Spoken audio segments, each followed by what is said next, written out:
మరి చాలా కాలనీలు జలమయమైనాయి. చాలా ఇండ్లలోకి మొదటి అంతస్తు పైకి కూడా నీళ్లు వచ్చినాయని చెప్పి శ్రీగాధ మీద నుంచి పోదామని అనుకుంటే ఇక్కడ కూడా దోమకొండ చెరువు తెగిపోయి ఈ రాకపోకలు ఇటువైపు నుంచి కూడా మొత్తం స్తంభించిపోయిన పరిస్థితి. అంటే దాదాపుగా ఇవాళ కామారెడ్డి పట్టణానికి ఆకాశ మార్గం ద్వారా తప్ప రోడ్డు మార్గం ద్వారా పోయే పరిస్థితి ఈరోజు ఈ నిమిషానికి లేదు. అంత ఉధృతంగా ఒకవైపు పలంచవాగు, మరొకవైపు కుడలివాగు, ఇంకోవైపు మానేరు, మొత్తంగా చాలా పెద్ద ఎత్తున ఈ వరదల విపత్తు ఇవాళ రాష్ట్రానికి వచ్చింది.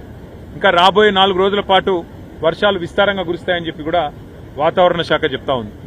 రాష్ట్ర ప్రభుత్వానికి మరి ఇంత జరుగుతుంటే, ప్రజలు ఇంత అవస్థల్లో ఉంటే, రాష్ట్ర ప్రభుత్వం ముఖ్యంగా గౌరవ ముఖ్యమంత్రి గారు మాత్రం నిన్ననేమో మూసీ నది సుందరీకరణ మీద వారు రివ్యూ చేసినట్టుగా చూసినాం.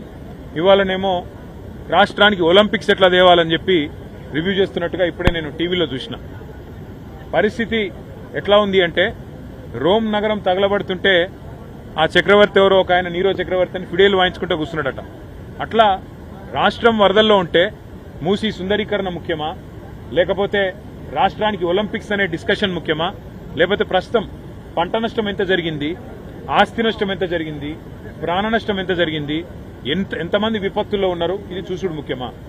గతంలో టీఆర్ఎస్ ప్రభుత్వం ఉన్నప్పుడు, కేసీఆర్ గారు ముఖ్యమంత్రిగా ఉన్నప్పుడు సామాన్యులను కూడా మేము ఆనాడు ఇరుక్కొని పోతే మంచిర్యాల జిల్లాలో గాని, భూపాలపల్లి జిల్లాలో గాని వెంటనే హెలికాప్టర్లు పంపి మరి సామాన్యుల ప్రాణాలు కాపాడడం జరిగింది.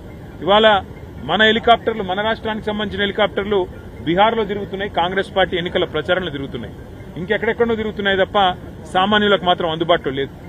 ఖమ్మంలో వరదలు వస్తే అక్కడ కొంతమంది లేడీస్ అర్థనాదాలు చేసినా పట్టించుకున్నవాడు లేడు.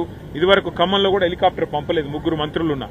ఈరోజు ఇక్కడ కూడా చివరికి ఇప్పుడు ఎన్డీఆర్ఎఫ్ హెలికాప్టర్ వచ్చి, నేవీ హెలికాప్టర్ వచ్చి నర్మాలలో చిక్కుకున్న మా వాళ్ళు 5గురిని ఇక్కడ బచాయించిన పరిస్థితి. దురదృష్టం, అందులో ఒక సోదరుడు నాగయ్య అని కొట్టుకొని పోయినాడు. అట్లాగే ఇంకా కొంత ఆస్తి నష్టం కూడా జరిగింది. కొన్ని గ్రామాల్లో ఏవైతే శిథిలావస్థలో ఇండ్లు ఉంటాయో వాటికి నష్టం జరిగి కూలిపోవడం కూడా జరిగింది.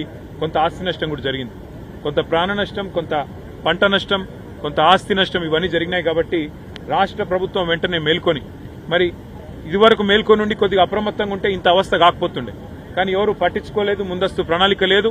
ఇప్పటికైనా మేల్కొని వెంటనే పంట నష్టం ఎక్కడెక్కడైతే జరిగిందో ఎకరానికి ఒక 25,000 రూపాయలు పరిహారం ఇవ్వాలి.